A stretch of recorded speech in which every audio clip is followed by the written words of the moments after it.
Isang binatilyong taga Quezon ang tinangka umanong patayin ng mga kamag-anak ng kanyang nobya.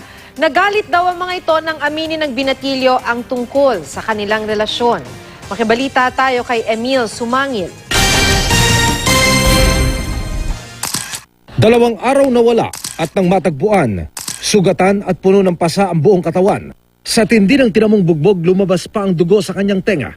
Ang biktimang edad 15 na taga Quezon, nakita ng isang kagawad sa bahagi ng Nagcarlan, Laguna at isinugod sa pagamutan. Doon ikinuwento ng binatilyo ang malagim niyang sinapit. Bumisita raw siya sa bahay ng nobya niya sa Candelaria, Quezon para amining may relasyon sila ng dalagitang edad 14 at may nangyari na sa kanila.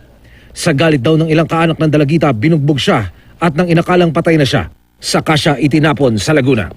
Natimbog sa follow-up operation ng 3 suspect. Todo tanggi sila sa mga bintang. Wala po akong kinalaman sa pangyayaring krimen na yun.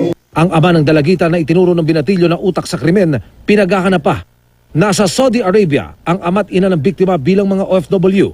Ang tiyuhin ng biktima, hindi raw iuurong ang reklamong illegal detention, serious physical injuries at frustrated murder laban sa mga naarestong suspect.